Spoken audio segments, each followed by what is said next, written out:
station covering all of the DMV. This is DC News Now. Tonight on your news at 6, details on how a shooting in D.C. led to 2 separate arrests this week. We'll have the details.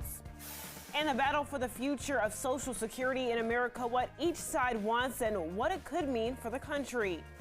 Plus, taking the blame, why Southwest Airlines say they failed to prevent the incident that caused thousands of flight cancellations. And the weather is looking gray and overcast across much of the district and elsewhere in the region. We'll show you the latest radar, what to expect overnight with temperatures, and your 7 days ahead coming up. Good evening. Thanks so much for joining us for DC News Now at 6. I'm Michaela Newton. Developing now, we're learning more about an officer-involved shooting that led to multiple arrests in Southeast D.C. on Friday. The shooting happened Friday morning with officers responding to an assault in progress on Good Hope Road. Now, police say that while searching the area for the suspect, an officer found a suspicious person, 38-year-old Stephen Shaw, entering a car and was shot at while trying to stop him. The officer then shot back, hitting Shaw. While being treated, Shaw was found with cocaine and was charged with intent to distribute. And the assault suspect, 59-year-old Wallace Lewis, was arrested and charged later that same day. And in Prince George's County, police are investigating a homicide that left 1 dead on Friday evening. Now, police say that they responded to calls of a shooting on Swan Road in Suitland. There, they found 19-year-old Talonzo Stefan Rhodes. He was then declared dead at the scene. Investigators are still looking into possible suspects.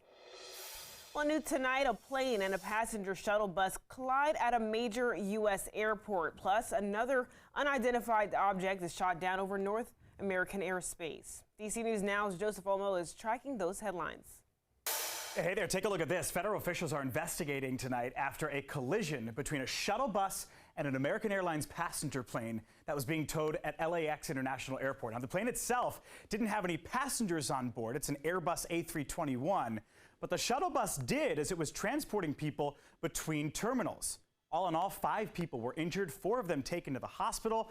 The FAA confirming to DC News Now they are investigating.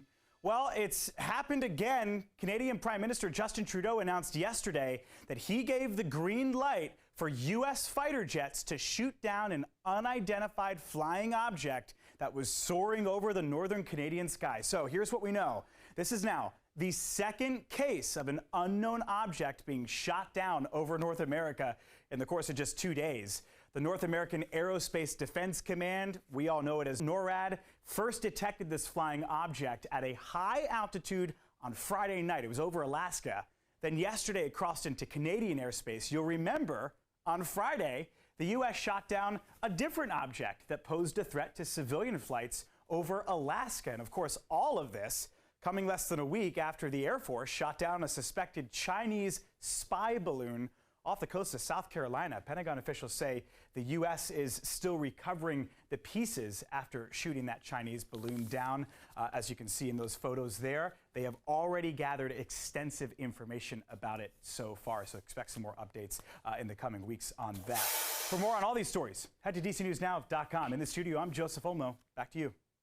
All right, Joseph, thanks so much. And we're now learning that a third unidentified object has been shot down over North America. U.S. officials say that the object was shot down over Lake Huron by the Air Force and National Guard earlier today. But this comes just as a day after news of another unidentified flying object was shot down over northern Canada. But we will bring you updates as we learn more. Well, President Biden says Social Security and Medicare are under threat from Republicans, but Republicans say that's not true.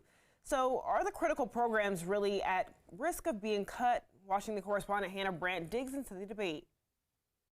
President Biden traveled down to the Sunshine State to deliver a heated attack. The very idea the senator from Florida wants to put Social Security and Medicare in the chopping block every 5 years, I find to be somewhat outrageous. He's a complete liar. But the president says he's got proof. 12-point American Rescue Plan. Reading right from Senator Scott's proposal. All federal legislation such that's every 5 years. If the law is worth keeping, the Congress can pass it all over again. But Senator Scott argues the president is mischaracterizing his plan. In my plan, I also said Congress ought to tell the American public how they're going to preserve them, because what we know right now is both Medicare and Social Security are going bankrupt. Senator Scott tells me the goal of his proposal is to protect essential programs like Social Security and Medicare by forcing Congress to reduce federal spending in other places. If you want to save Medicare and Social Security, which I want to do, get rid of the waste. And Republicans, including Senator Scott, say they won't raise the debt ceiling until Congress agrees to spending cuts In a responsible manner to balance our budget. Democrat Senator Tim Kaine says they should raise the debt limit, then discuss cuts separately. The right way to negotiate about spending is in the budget, not threatening to default on our credit card bill. But Senator Scott insists they do both at the same time. To make sure we preserve Medicare and Social Security, and we figure out how to get our fiscal house in order. In Washington, I'm Hannah Brandt. And developing now in West Virginia, retirement funds for many public employees are being placed with so-called socially responsible companies. But the move is not sitting well with West Virginia's state treasurer. Now, environmentalists are encouraging state investment managers to place pension funds with companies like green energy firms. They're also suggesting officials to not invest in fossil fuels like coal and gas. But Treasurer Riley Moore is pushing back on these mandates. But you know what's making money right now? The energy sector is making a lot of money. We have seen those stocks going through the roof. But if you're into ESG and that investment strategy, you cannot invest in those. Moore says he's working with state officials across the country to protect pension fund investments in companies that create jobs in their states. All right, for all the kiddos who want to see a little snow, I had to go well out to West Virginia to get this live camera here. This is US 460 at US 52. Yes, there is some snow. I saw some snow falling earlier on during the course of the afternoon, but now it looks like it's either some freezing rain or the snow is completely stopped at this point. But this is where you have to go. You have to go far inland and far west to pick up moisture. All right, what about us here locally? And this is the area out towards the mountains and even further west than that. The Blue Ridge Mountains, they've extended that winter weather advisory, which was supposed to end at 10 p.m. tonight. They've extended another 2 hours to the midnight hour for those areas for freezing rain, sleet, and also for some snow.